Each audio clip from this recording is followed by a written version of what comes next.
testosterone is the most abundant sex steroid in women. Yes. We have more testosterone than estrogen. We don't have more than men, but we have a lot of testosterone. No. And that's a really interesting area of inquiry right now. It's a little controversial. And I think it's just, again, because of a lack of understanding. But there's testosterone receptors all over the place too. And it seems like there's a lot of data indicating impact on brain, obviously impact on bone, musculoskeletal system in general. And a lot of the fear surrounding testosterone did come from FDA changes surrounding overuse in elite athletes. And really, like, a lot of this was sort of Eastern Bloc drama and Olympic stuff. Mm-hmm. Basically, it became a DEA controlled substance for that reason. There's a lot of weird politics that I think clinicians don't necessarily know about.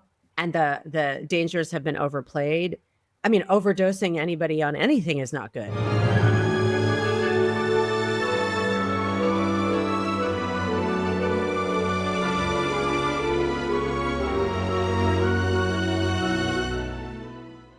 Welcome back to another episode of the Smarter Not Harder podcast, your home for 1 cent solutions to $64,000 questions. I'm your host again today. My name is Dr. Scott Scher, and it's a pleasure to be back with all of you. So today, I had a fantastic guest on the podcast, Dr. Suzanne Gilberg-Lenz. Here's a bio on Suzanne. She's a diplomat of the American College of Obstetrics and Gynecology, receiving her medical degree in 1996 from the USC School of Medicine, and completed her residency in OBGYN at Cedars-Sinai Medical Center. She completed her clinical Ayurvedic specialty degree at California College of Ayurveda in 2010 and was board certified in integrative holistic medicine in 2008. She's involved in women's empowerment, public education, and frequently appears as an expert in women's health and integrative medicine in TV, print, and online. She's appeared on many, many shows over the time that she's been creating this huge just bucket of capacity for people to learn more about menopause in such a big way. Her popular menopause bootcamp events guide people through the transition of menopause, and the book of the same name was published by HarperCollins in 2022.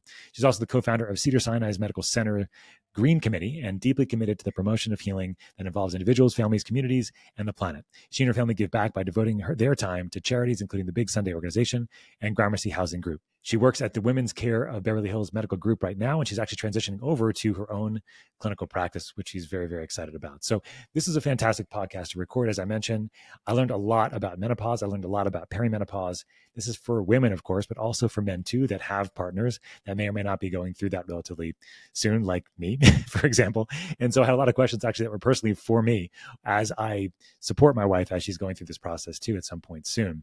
So first of all, in this podcast, we talked about ovarian aging. What is it?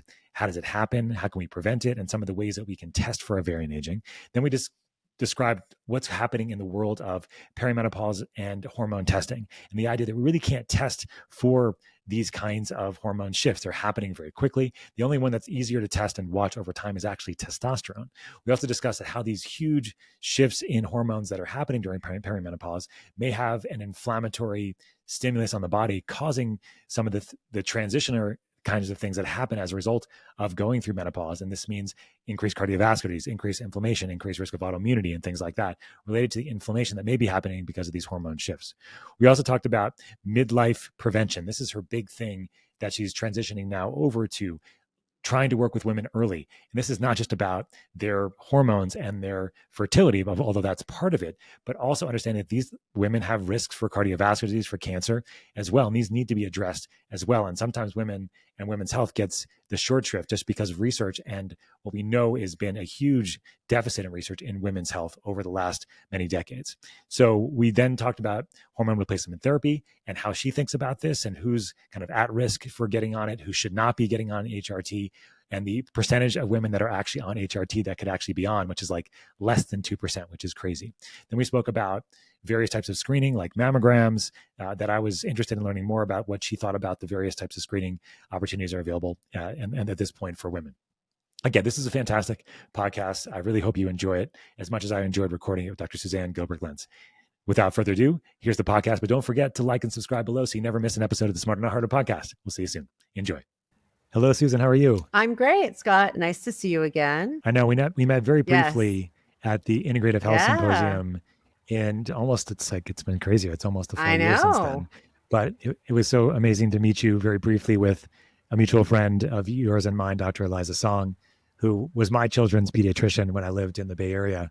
It was a lot of fun to actually have her on the podcast here as well. and interview her. But I was excited to speak with you. I know you have a lot going on there in Los Angeles, and especially when it comes to women and perimenopause and menopause. And it's funny because, I'm married to a wife that's now 46 years old she's in in a couple it. weeks. And so she seems, I mean, this is a question for you actually, and this is an interesting way to start, right? So she's 46 or will be, but she's also had 4 kids. So that might change her trajectory a little bit as far as when she might go into menopause? Not really. Or is that not really something know at all? that there's No? any data to support that. I mean, that's a question I don't know. I've heard some people say, and I here's the thing. A lot of this work becomes a black box, and there's a lot of we don't know. So 11% of the NIH budget is devoted to women's health. 11%. Okay, that's crazy because there's 51% of us are women. And well, you're so hard to study. That's the hard part. Yeah, right? we're so hard to study. So hard. It's so complicated. Isn't that kind of our job? But anyways. Well, I know. But anyways, totally, and then like less than 1% of the budget is for menopause. So there are a lot of we don't knows. And that's a whole other podcast. But if people are confused, it's for good reason.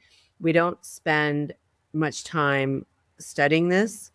And we don't get trained in it. There's tons of data on that. Having said that, I have seen some smaller studies that seem to indicate like things like birth control pill use might, theoretically be preserving some ovarian supply. But the thing is, those eggs are still aging, right? True. So the ovaries are still aging. And so it's not just supply, it's quality. And a lot of it, I think, is probably genetic and epigenetic. So, I mean, I think looking at people's family history can be educational. We know things like fragile X carrier status is going to confer an increased risk for premature ovarian insufficiency and earlier menopause. So we know there's some genetics to it. And I think that anything else that promotes cellular aging, probably, smoking, that we know these like basic stuff. It's common sense for any clinician. But just to say it out loud, it's like a reminder. So depending on if she just had one of her last kids recently, she may have really robust, resilient fertility in an older age, which might predict that she's going to have a later menopause, right? But I guess you'll let us know with her permission. With her permission. Yeah, with her permission. We're talking about her of personal course. medical history on this podcast. No, of course, yeah. She'll never listen to this, but I will tell her that. Anyway, but when it comes, this is actually just, I have a lot of questions, but as we're here on ovarian aging, what's the latest on this? What do we know? I'm sure there's a lot of things we don't know, but are there any ways to test for this that are relatively robust? I know I've heard a couple of things like anti-Müllerian hormone, for example, and others. But it's interesting. So the straw criteria, which I believe were originally set out in like the early 2000s and then revised the mid 2000s, this is like a huge, it looks at everything from FSH to estradiol, AMH is looked at, and it sort of creates all these mini categories of perimenopause, menopause itself, which is of course like a day, right? Final menstrual period, and then postmenopause. Right. Now, does anybody like in clinical practice, do any of us use these, stage 1B? No, nobody's doing that. It's really for research purposes, but it is kind of interesting. And anti-Müllerian hormone is definitely a part of that, right? Because it's a proxy for ovarian reserve, but it's not like it's predictive in a way that's clinically meaningful. I think AMH, I believe the data shows that it's like it can predict within 3 years or 3 to 6 years. Okay, now that is not helpful. Wow. Even 3 years isn't helpful, not very helpful, really, to be honest. I think clinically you can probably pick up at this point the same amount of information. And I will say, like, there's other interesting stuff about like follicle stimulating hormone too being associated, that it may be an independent indicator of things like cardiac status. So we're really in the infancy. I would love to see. So let me just get straight to this, because a lot of patients come in asking for hormone testing. And a lot of clinicians, do hormone testing, and it's unindicated.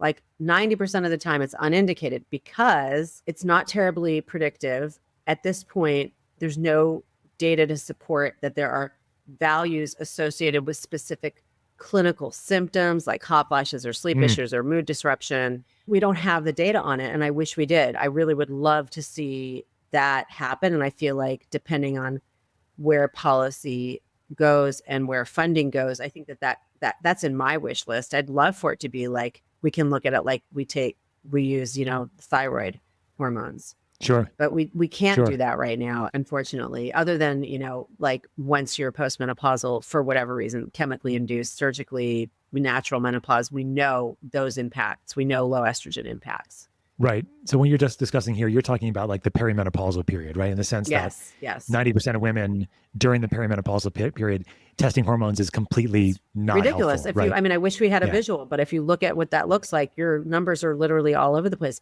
And you see these They gotta be, crazy, yeah. like really, really high Yeah. estradiol, really, really low estradiol. Okay, so what are we doing with that? Because tomorrow it's going to be Yeah. something else.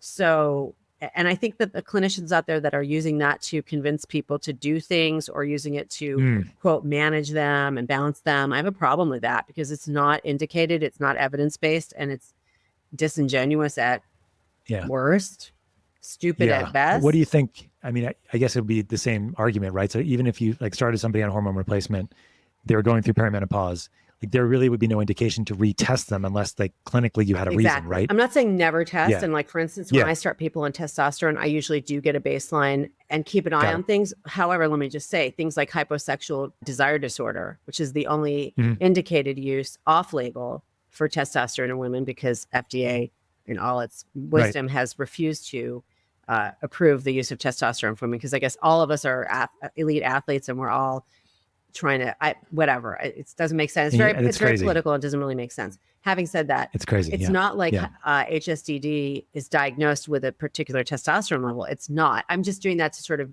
stay on top of things. If I have someone who, we're giving them adequate doses of estradiol, for instance, and they're still having hot flashes, maybe I'm using a patch or, other transdermals and they're not actually absorbing. So I might test them there. There are very specific reasons why I might test, but we're not looking for it. There's not a therapeutic range. And we also don't know like, oh, you have to achieve this number to have bone protection or brain protection or heart protection. We don't have those numbers.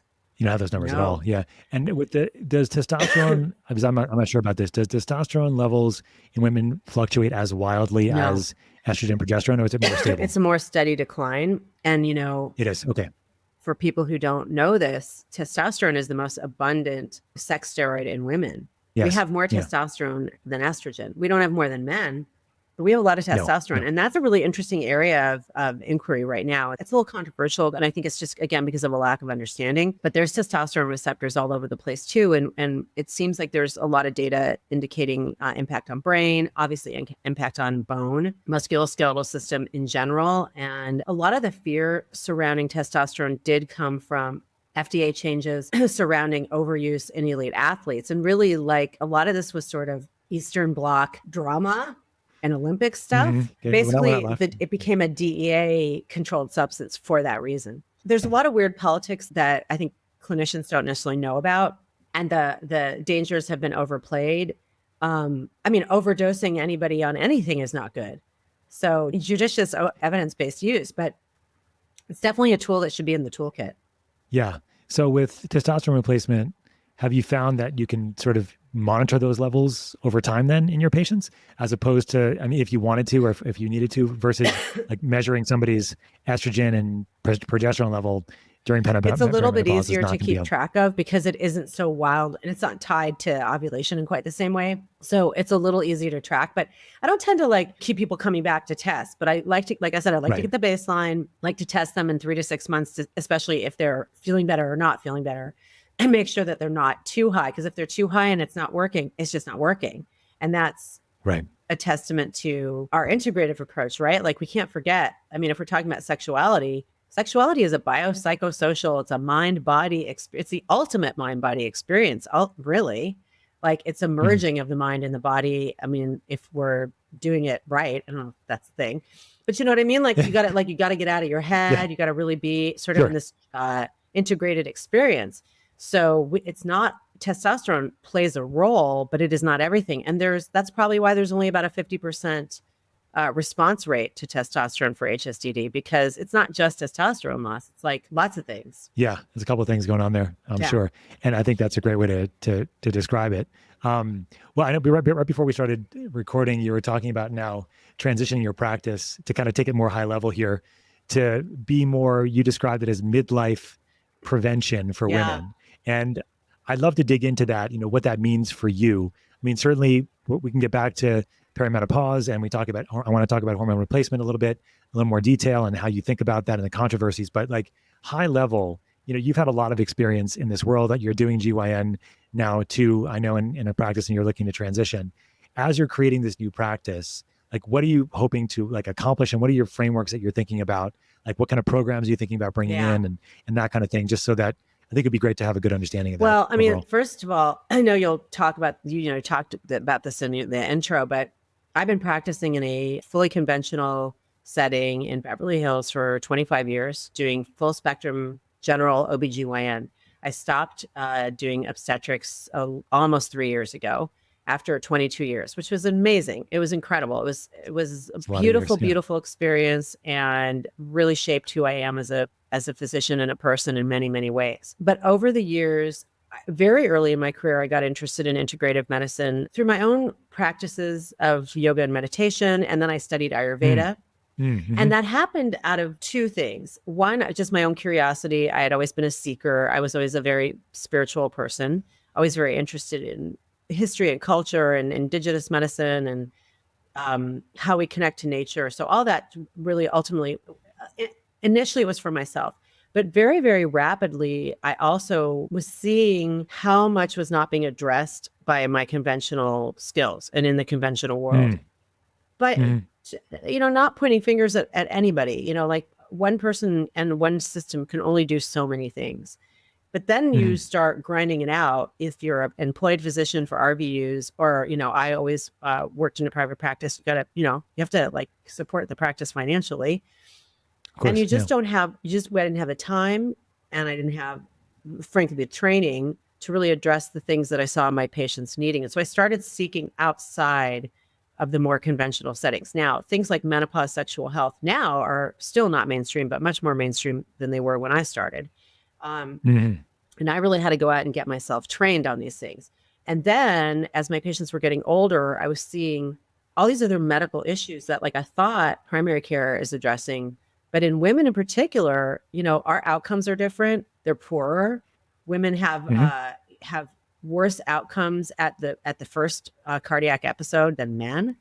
Part of the interruption. This episode is brought to you by Transcriptions, makers of precision-dosed, physician-formulated, and pharmaceutical-grade formulas in the form of a buccal troche. Protect yourself this fall and winter by getting yourself some Tromune now. Tromune contains high-strength cordyceps extract called cordycepin. It's 100 times more potent, as is something that can increase your immune system function, fight infection, decrease inflammation, and increase deep sleep all at the same time. Go to transcriptions.com and save 10% on your order by using code POD10 at checkout. Now back to the show. Like these are things, and it's not all just social determinants. It's like, I was seeing my patients, my younger brother, I mean, he's only 18 months younger, had gone and had like a full cardiac workup. He was sent for a stress test, all this stuff. And I was like, nobody even mentioned that to me. And I had gestational diabetes. I had my stress test. Your pregnancy is a stress test, Scott. Your Absolutely. wife's four pregnancies were stress tests. Absolutely. If you have a cardiometabolic issue during a pregnancy, you are flagged. Your risk is so much higher for cardiometabolic disease later in life. And let's not forget that the number one killer of women is heart disease, not breast cancer, heart disease. So all these things were coming to bear. And I'm like, I had to be advocating for myself with my physician, who's a wonderful guy. And by the way, he's the doctor's doctor, right? Like a lot of doctors go see this person. And I was like, why do I have to keep coming in and advocating for myself? Like, why is this? I don't even, and I just was seeing all the holes. So my goal for a long time has been to educate and advocate for my patients and help them do the same for themselves. And I started looking at what I was capable of doing in my own practice. And in an insurance-based practice where I'm seeing 25 patients a day, and I'm not even like grinding it out like some of my colleagues are. Like I can't do any of those things. And I was like having to write them a script basically to go talk and try to convince, their other doctor, like that they should be getting advanced lipid profiles, that they should be getting a calcium score, that they should, like I was just like, or how about like US Preventative Services Task Force saying, don't do a bone density till basically you have osteoporosis, like 60s. Really? 60s. That seems stupid. So just all Yeah. this basic stuff. And I'll tell you what the icing on the cake was. I had already made the decision to slow my practice down, to really focus on the things that I was interested in, that I was really good at, that my patients needed, that they weren't getting elsewhere. And I'm in LA, where we have 3 huge academic medical centers within 20 minutes apart from each other. And my patients were still not getting what they needed, or were getting tons of misinformation and disinformation. We'll get into that. And then I'll tell you what happened. It's so interesting. I'd already made the decision, spoken to my partners, who said, I love you guys. It's been a great 20 something years. I'm going to go do a smaller boutique practice where I can really spend the time and dig in and create a comprehensive program for my patients. I had a patient come to me last week or the week before and tell me that her primary care doc, very well trained at a local, large, well-known institution, said to her, after obviously being frustrated by this person continually being like, well, what about this? What about that? I'm 52. Shouldn't I do this? Should I do that? And she looked at our mutual patient and said, look, it sounds like you're looking for health care. We provide medical care. Wow. And I was like, wow. She said the quiet part out loud. But I said, I was like, crazy. Is that wild? And I said to my patient, I'm like, holy shit, I have to say, this is the opposite of gaslighting. So kind of like kudos to her. Sweet. But also like, what in the hell? That is not what I became a doctor to do. I don't want to treat your problem. I want to prevent your problem. I'll treat it if I have to treat it, but I would really love to see you not get sick and suffer. It's also a bad business move. I was so blown away by this. I have repeated the story maybe 20 times, but I was like, this is why I'm doing what I'm doing. So this is a very long ass way of answering. My dream scenario is body spec and body composition with bone density, starting earlier. Yeah. How early? I don't know. I'm going to look at I'm going to dig into the data, but probably, some of it's going to be dependent on most of it is individualized. So that's the other thing, is I'm going to be able to individualize. If somebody comes in at 38 with like a very specific person, like, she's going to get a different, but I probably will start in the 40s somewhere. And again, this is the fun part. I get to really dig into the literature and decide who needs what, when. Because I want to be evidence-based, but I know that evidence doesn't always keep up with what we need to do in clinical practice. And none of these things are harmful. I just got off a call with one of my partners, and I'm going to be talking to a preventative. I have a couple of preventative cardiologists that I know personally and professionally, and who do much more advanced lipid testing and particle size testing and things like that. So we're coming up with a program. I'm not trying to be a cardiologist. I'm not trying to take these patients from their primary care docs, but their primary care docs are overwhelmed and apparently don't really want to do this. So I'm going to do all this stuff, help people come up with what are their risk factors. And now here's our plan. So this is the specialist you do need to go to, or actually you're good to go. Keep doing the wonderful lifestyle, or here's the lifestyle management that we're offering, whether it's, real weight bearing activity. Spoiler alert, Pilates is not weight bearing activity. All my patients want me to think, oh, I'm doing Pilates. No, you're not. You're doing Pilates. We love Pilates. We're talking weightlifting, dietary counseling. I'm actually getting increasingly really interested. I don't know how much I want to get into the GLP agonists, but I think they're fascinating. I don't know if you saw that stat that was released this week, that the obesity rate is going down for the first time in decades in 2023. Wow. Okay. That's interesting. Really I know a couple of surgeons. Yeah. I talked to a bariatric surgeon about 6 months ago. He's like, we had to completely change our practice.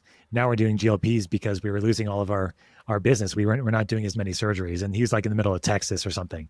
So that if it's happening in the middle of Texas, it's definitely going to be happening across the country. So very interesting. There's just an interesting moment where I think things that you and I have been in the integrative space for a long time. It's like there's this big crossover. And I don't think that the conventional world is seeing it as such, but I think those of us who've been on sort of straddling both worlds, it's very interesting. It's like all these things that we've been talking about and trying to promote and educate and show, like, no, there is evidence that indicates that this is safe, effective, and should be in your toolkit. Like now everybody's like doing it like they've discovered it, which is fine. I don't really care who takes credit for this. But, GLP-1 and GIP are peptides. So like, that's all hello. Yeah. I mean, and we have them naturally. Yeah, exactly. Well, right. So I'm getting excited, right? So I'm so excited to be able to have all of these offerings. And then they have a menopause expert. I really understand what that physiologic developmental process is and what the toolkit is. Hormones should be on the menu. Everybody does not need to be on hormones. Does everybody need to know that hormones are available and that most people are eligible? Most people do not have contraindications. Yes. That's not the same thing. Let's talk about that. Yeah. Okay. Let's talk about that for a minute. Yeah, because I think that's a big one. So we were talking about initially, perimenopausal state, you can't check hormones, but we want to put people on hormones sometimes. Sometimes, yeah. And who are, I would say, I think you just kind of mentioned this, right? Most people would be eligible in your case. Who are the people that shouldn't take it or don't need to? Like, there's some people that just don't have symptoms that just kind of can ride through. That's probably pretty rare, I would imagine, that's right? That's a great what's your question. sense? So I think the thing is, who doesn't need them is really, really hard to say. So right. Do you need these hormones, right? Because we're not, if evolutionarily, like, we aren't supposed to be living as long as we are. That's the right. thing. And then, that's the so thing. do all women need, I have a lot of my friends in the longevity space that are like, no, all women need hormones. These hormones are required for longevity and for health span. I think here's the deal. I'm going to not answer this in some ways. This is what I'm going to say. Let me answer your first question because this is a really good one. If you are asymptomatic, and there are women who don't really have a lot of classic symptoms and they're just not bothered, and there are women who sail through this. Do they not need it? I don't know, because I will tell you this. If you look at osteoporosis rates and the risk of osteoporotic fracture, and there's no controversy whatsoever around the benefits of estrogen replacement in preventing osteoporosis and preventing osteoporotic fractures. It's not a treatment. If someone already comes in with osteoporosis, I'm not saying this is a treatment. I'm not saying I wouldn't start it in that person, because I think it'd probably benefit them. But this is not, it's not Prolia versus estrogen.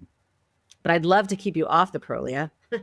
So I think when people get all hot and bothered, and there's a lot of like hair on fire, pro clutching stuff going on right now, and I'm very involved in social media and in traditional media in this space. And there are colleagues of ours who are trying to point the finger saying, like, this isn't indicated and you can't tell everybody they have to be on the same thing. And who is saying that? Like, I don't even hear a voice who's saying everybody needs to be on it.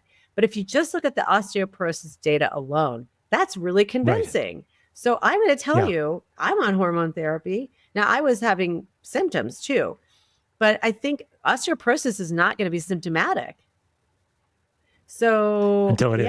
The people who can't be on it are people who have coagulopathies. Okay. People who have had an MI or a cerebrovascular accident already. Those are people that are not on it. You know what I mean? And I'm talking about, unprovoked clots, right? Because there's a little bit of like, I think depending on the person and the shared decision-making that we go through with them, we have to remember our patients are fully formed humans. They are smart, and we are not here to pat them on the head. We're here to help provide information and guide them through that process. Sure, we're the experts, but we're not the experts on their experience. And I do see a lot of weird paternalism out there too. But by the way, like, women are going to be harmed. Women have been harmed by 22 years of no hormone therapy. Scott, the Menopause Society met 2 weeks ago. I heard about this. Let's talk about it. Yeah. First of all, it was sold out. Sold out. I wasn't able to go. I was out of town. It was bananas. I've never seen that happen before. It was sold out. It was sold out way in advance. They had like 1,500 people sign up or something crazy. Like, they couldn't accommodate everybody, which is amazing. The stat that really stuck out for me was that 1.8% of women in the US are being prescribed hormone therapy. Now, this is not counting compounding, and I believe this data was from pharmacy databases. Okay. But that's pretty powerful, right?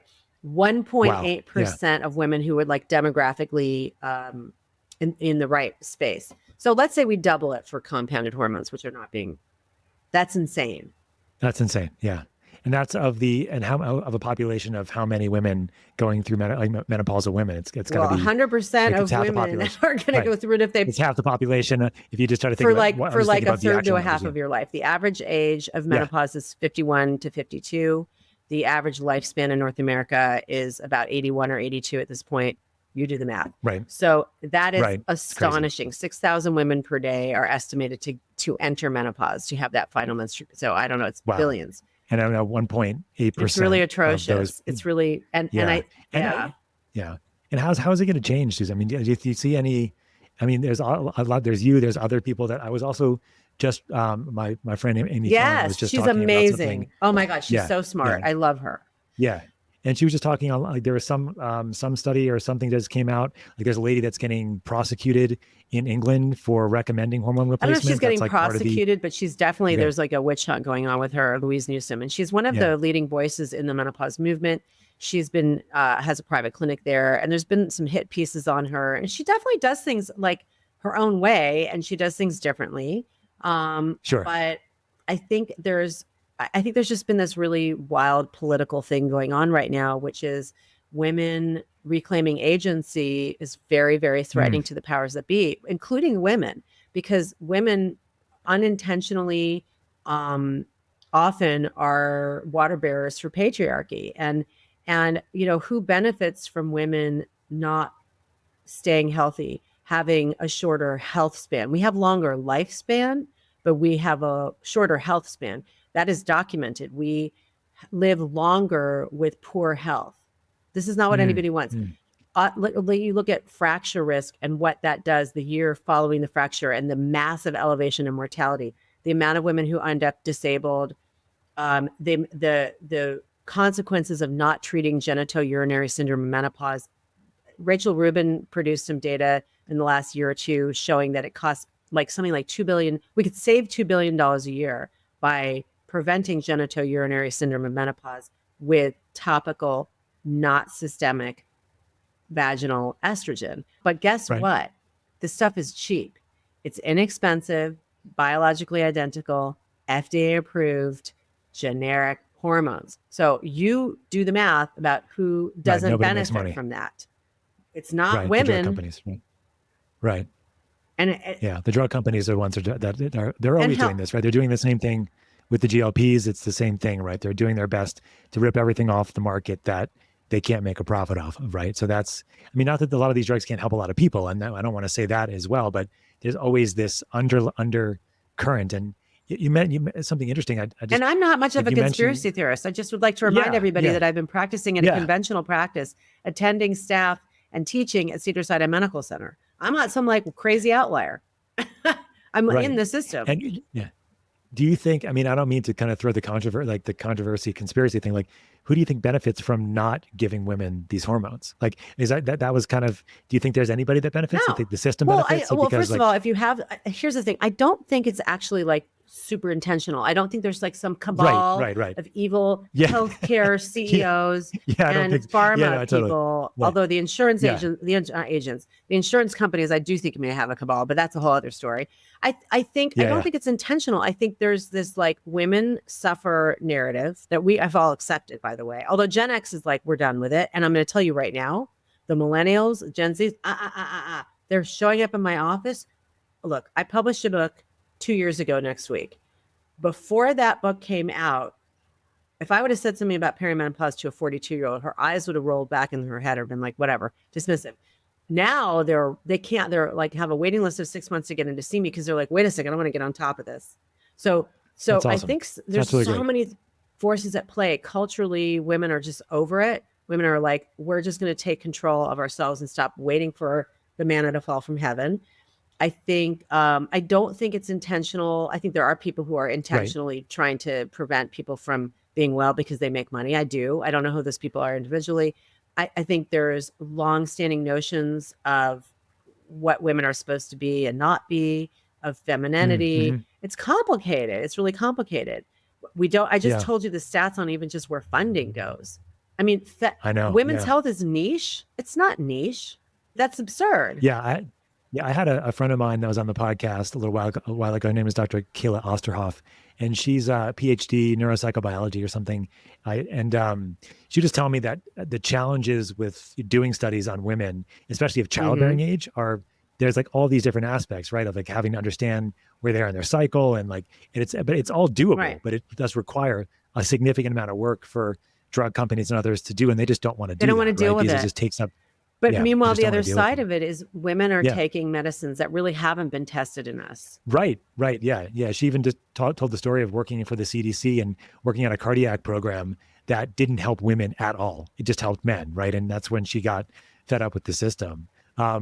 So it's really a challenge, right? Because and I guess that's really a cool sort of, in the some ways, like you get to have this new sort of like experimental ground to work with women specifically on all these kinds of issues and say, okay, this is when you need bone density testing. Like this is when like you need HRT, for example. And like when you talked about earlier in the perimenopausal state where you can't really measure them, do you start measuring them at all or measuring hormones when they get into menopause specifically? Like, or you just kind of, it's all by clinical Yeah. judgment I at that mean, point we then, too? don't. I mean, and even like the diagnosis of menopause, obviously somebody who had a hysterectomy, okay, we're not going to, somebody who's got a Mirena, an IUD that's a progestin IUD, somebody who had a uterine ablation, like we are not going to be able to tell when they've reached that menopause day in the same way. But really, in the end, it doesn't matter in terms of clinical management or risk management, because we know that also we're starting to know that a lot of, or be suspicious that a lot of the damage is being done.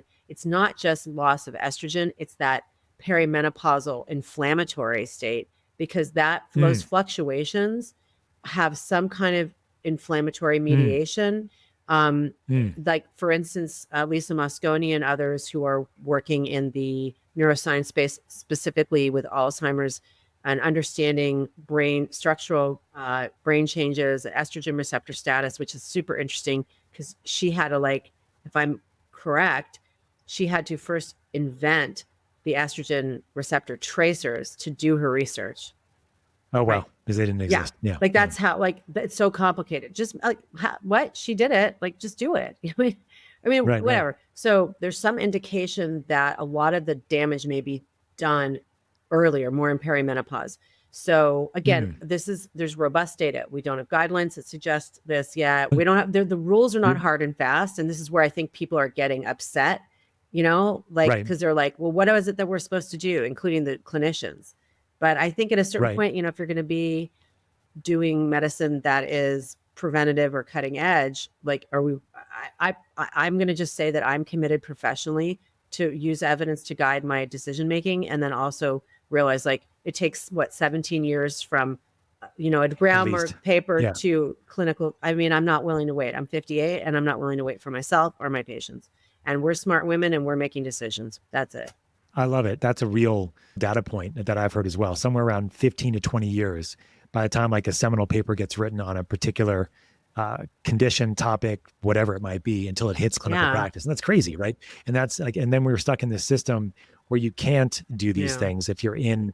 The only time I still work in the hospital part-time as a hospitalist. The only time we could ever do anything that was even out of the box a little bit was during the early part of COVID. Yeah. And they're we didn't know how to treat this thing. So for the first time ever, they're well, what do you want to do? I'm like, really? I can do this. I can do whatever I want. This is going to be fun. So for the first 4 months or 6 months, that's what we did. But in general, you're so stuck within and that. I understand. I understand and appreciate the constraints under which they are working. And I think there needs to be a dialogue and a conversation always between all of us who are practicing in different ways, with respect and understanding that all of us are trying to do the same thing. We are all trying to help people. Yeah.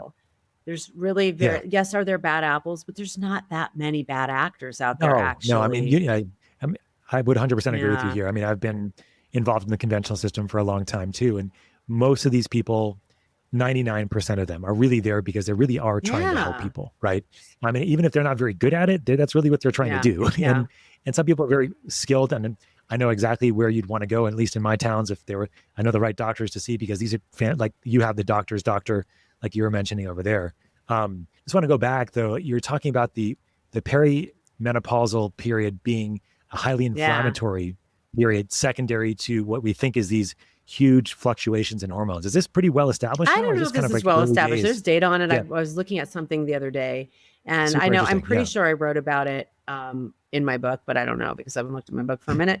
But I mean, I feel like conceptually it makes sense, right? So, and I think there is some data, because the other thing too is, as you're transitioning from as the ovaries function is not working as well, we know that there's more. Okay, so estradiol has beta and alpha receptors. I mean, I'm dumbing it down, but I think the audience can understand this. Alpha is really more inflammatory and proliferative.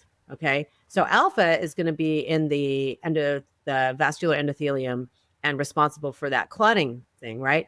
Beta is more anti-inflammatory, helping at the level of the joints, the brain. Okay. So we know that more beta estradiol is going to diminish the hot flashes, for instance, vasomotor symptoms, is beneficial to bone health and musculoskeletal health. I mean, vaginal dryness, right? Okay, so we're getting the picture, right? Alpha is quote bad, beta is good.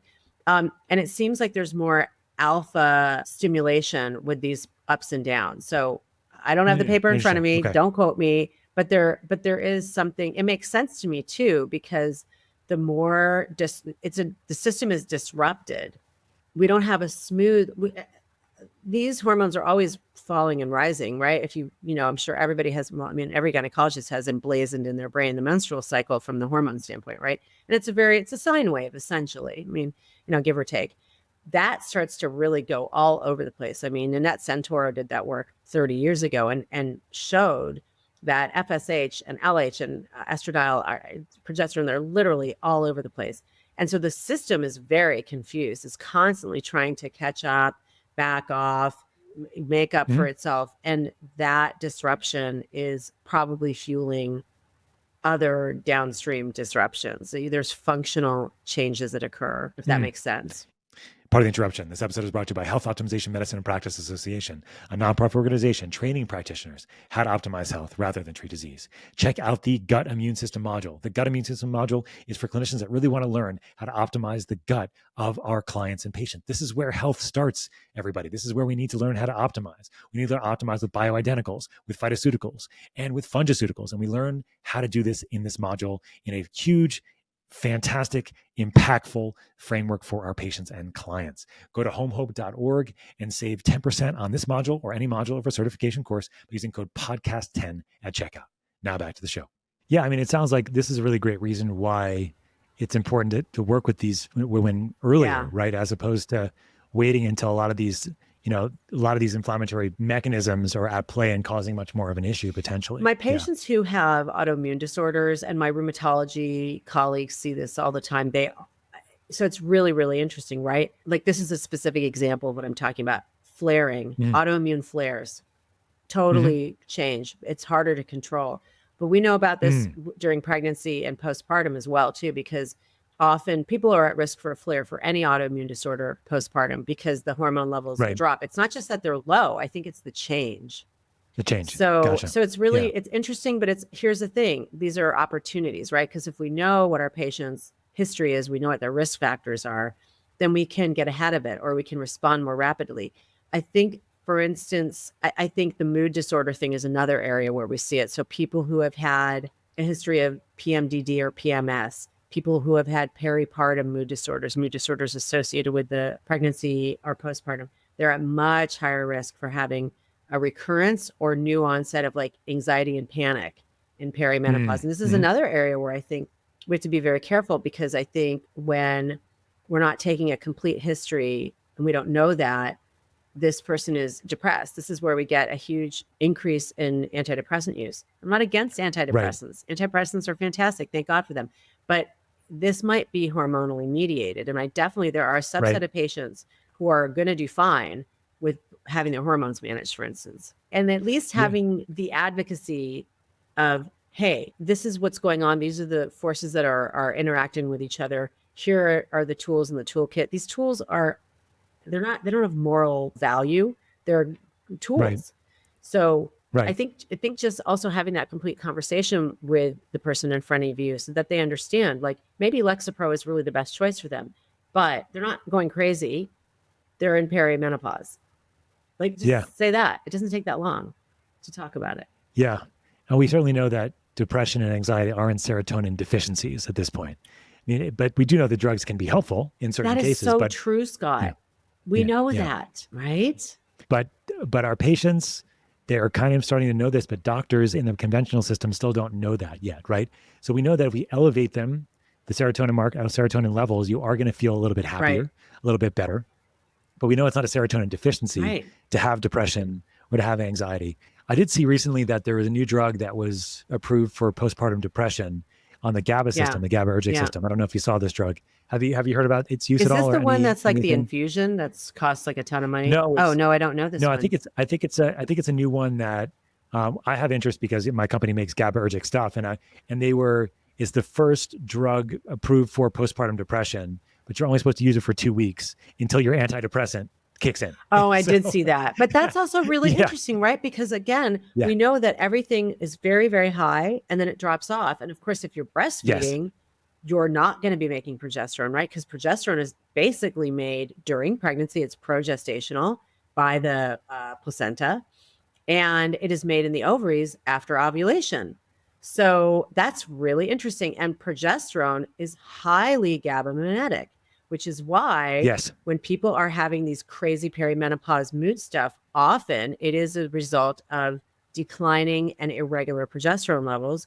And the sleep disruption is a lot of things, but some of it is probably progesterone is beneficial for a lot of women for sleep because of its yes, GABA mimetic properties. I'm preaching to the choir, but yes. This is helpful it's though. really, This is really great. Yeah, interesting. And that has yeah. been my experience clinically. I think there's data to support it. It's why some of the herbs that I use, I'm sounding like hormone. I love hormones. Okay. But I also use plants and like chasteberry. It does a lot of things. But one of the things that we think chasteberry does is it has a progestational effect and probably a GABA mimetic effect.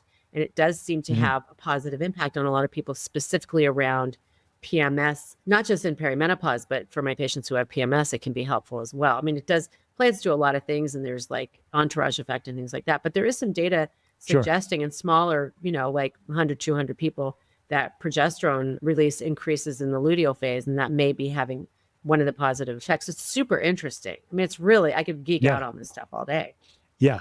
I mean, I have it's super interesting to me. I mean, especially on the GABA system, as we know the GABA system is such a huge, it's associated with anxiety. If it's not working well, it's associated with depression, associated with sleep disorders. And so I find it super just intriguing. We definitely know that progesterone helps people sleep, men or women. Men can take progesterone too and sleep better using progesterone sometimes as well, because men need a little bit of this as well. But what I wanted to ask you about next was on the hot flashes side of things, because hot flashes are a big problem, obviously, for women as they're going through perimenopause, and also some of the supplements that you would use sort of to support hormones as well. You mentioned one, or maybe two over there. I can't remember. Well, Vitex chasteberry. Chasteberry is the common name. Vitex is the Latin name.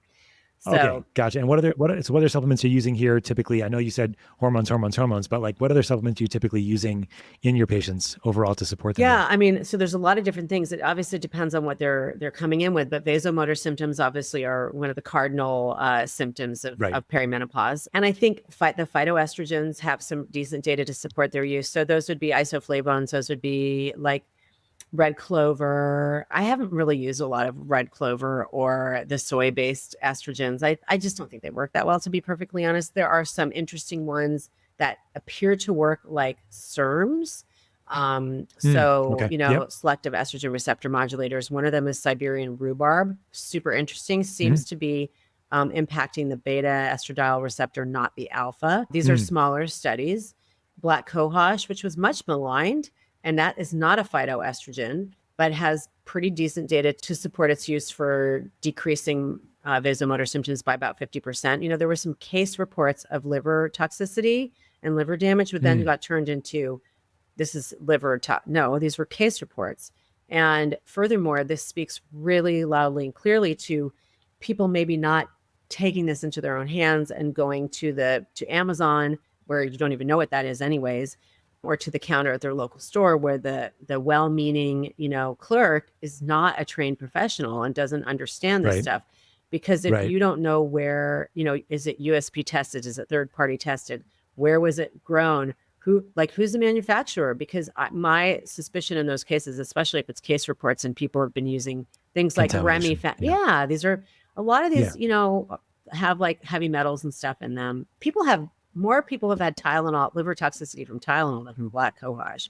So 100%. Right? Yeah. You know, like we Yeah. got to like use our Yeah. brains here. But those are some of the ones that I like. Pycnogenol, which I know is used as an adaptogen and for other things too. Seems to be anti-inflammatory. Pycnogenol has some decent, not great data. I kind of like it anyways. And then if you're looking at things like stress and sleep, you know, passion flower, jujube can be really nice. Ashwagandha, I Adapocide feel too. like Yeah. has gotten like really popular, and I feel protective of ashwagandha because that's an Ayurvedic herb, and that's not an Ayurvedic use of that herb.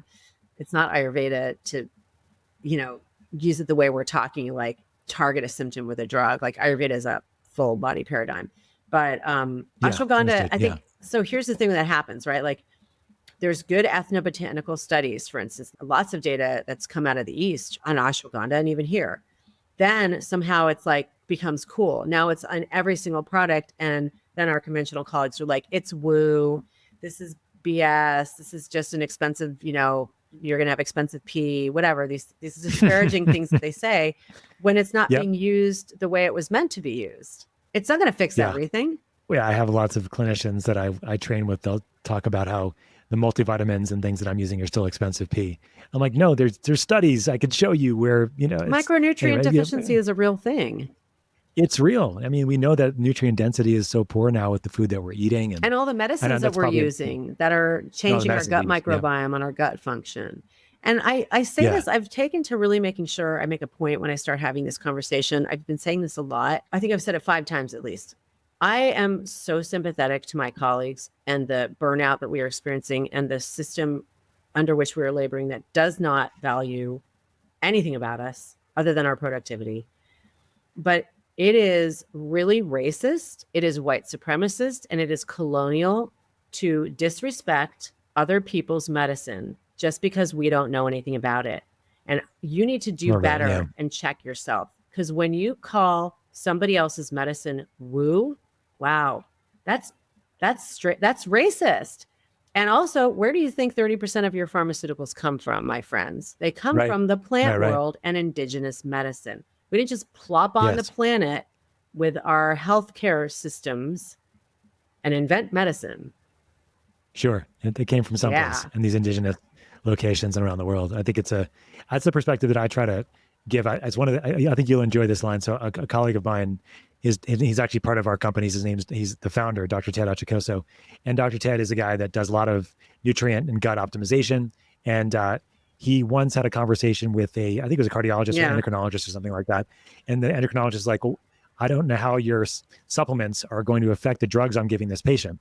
And he turned that around and said, the supplements that I'm giving this patient are bioidentical. This patient has seen these things in evolution for millions of years. Your drugs have been around for 20. Tell me how your drugs are going to affect my supplements. Exactly. Not how your supplements are going to affect my drugs. Right. So I think when he told me that when I first met him, so he started the nonprofit, I was like, well, that's the most obvious, awesome answer that you could give in these capacities. We have no idea what these drugs are going to do. And so, I mean, compared to what we know some of what they're going to do, but we know giving bioidenticals, hormones, nutrients, minerals, these are things that the body's seen in evolution for thousands of years. Right. So I think it's important. So Suzanne, before we finish, I want just a couple more questions on just sort of women's health and screening, because I think there's controversy here on, breast cancer mammogram screening. Do you have any thoughts here as to what women, I mean, I'm guessing it's to be very personalized, but in general, like I know that these keep changing, in the sense of what the recommendations would be. At this point, what do you do in your practice, or what do you recommend for your women for breast cancer screening? First of all, I'm a breast cancer survivor. I was diagnosed with breast cancer in my 40s. So I'm sensitive to this topic in many, many ways. I mean, I wish we had something better than mammograms, but it's what we have. So it gets very confusing when different organizational bodies start coming at us. The fact is that nobody that takes care of women with breast cancer or breasts actually endorses anything more than starting at age 40 and annual mammograms. Like none of us say like 3 years, 2 years. No, I don't think there's data supporting positive impact on morbidity and mortality. I don't. I think it's about something else. I think we start with that. That is where you have to individualize. So once you get that baseline, now I'm talking average risk women. And I just want to say something about that 1 in 8 number that is such a scary number. That's boiling down the entire lifetime risk. It's really like, again, I'm a person who had breast cancer young-ish, but the fact is like 1 in 8. It's not 1 in 8 right now, right? The people listening to this understand the difference. And I think we have to be careful with that, because 1 in 2 women is going to die of heart disease. And no one's screaming about that. That's what they should be. In fact, most of the breast cancer survivors are going to die of heart disease. So having said that, that's when you individualize. If you have someone with a family history or something, this is another conversation. People should have genetic screening. They may be starting their screening earlier, depending on the age at which that index case, if their first degree relative was diagnosed. I think the whole conversation about density is really important, and the patients are confused. So we as clinicians have to make sure we understand what their concern is. I tell my patients, if they want, they can go online and they can use the Tyrer-Cuzick free assessment tool. And if they have a greater than 20% lifetime risk, they should be discussing an MRI. But that's almost always in somebody who's got a family history and has extremely dense breasts. So we're talking to an audience here who understands that just the word density in the report doesn't necessarily mean anything. If you have scattered fibroglandular density, I mean, you're going to get a screening mammogram. That's probably all you need. But if you have heterogeneously dense breast, you might need an ultrasound. You should probably be getting a 3D. There are some new functional imaging techniques that are starting to come around. I don't know that they have any data to say that they're replacement. And our patients who are getting thermography and sonosine, which is basically a fancy ultrasound, have at it. But there's no data to support them as replacement. So squish the boobs. You got to do it. You got to do the mammogram. And then we kind of go from there. Gotcha. Okay. That's helpful. I wanted to ask you that question before we finished up, because that's one that's been on my mind lately. And let me just say this, Scott, also, because I think there was also a recent publication, like clinical breast exams and breast examination have become like unpopular. I found my breast tumor 9 months after a normal mammogram. So I just don't agree. Gotcha. Yeah. Gotcha. Yeah. Well, Susan, this has been great. Thank you for spending some time with me this afternoon here on a Friday at the end of fall here, or beginning of fall, actually, when people are listening. But I know you have a book about your experience, about your work. Tell us a little bit more about your book, where we can learn more about it. Yeah. And where we can find you. Well, thank you. So my book is called Menopause Bootcamp. It's published by HarperCollins, so it's available everywhere online, in stores. And it's 2 years old now, so probably will need a refresh on the data, but I think it's a great place to start. It's really for the layperson, but I think it's for any clinician who's curious themselves going through menopause, and also anybody who's treating women, because it'll help you kind of understand. It's everything from sort of the philosophical narrative perspective to the nuts and bolts of how I approach things, and where the evidence is. And it's really a labor of love. It came from my development of a menopause bootcamp program. And also for anybody who's listening, I have a certification program. So if people are interested in becoming their own menopause bootcamp certified facilitators, we have people training worldwide, which is really exciting. And we have a community. This is physicians and it's really, it's really for anybody. It's not a masterclass on how to treat menopause. It's a masterclass on how to go through menopause. So it's a community-based event, but it is good for a clinician who wants to educate, support their community. And honestly, it's a really nice practice builder, because it's communicating to your community, like, hey, I'm menopause informed and menopause friendly. I want to help you through it. Right. So there's that. And then I'm very active on social media, and I'm sure you'll put that on there, but Instagram is where I am the most busy. I can be seen as on TV, but I feel like that's boring for doctors, because that's more for regular folks. Yeah. Well, you live in OA, so you have to do the thing. You can't help it. Yep.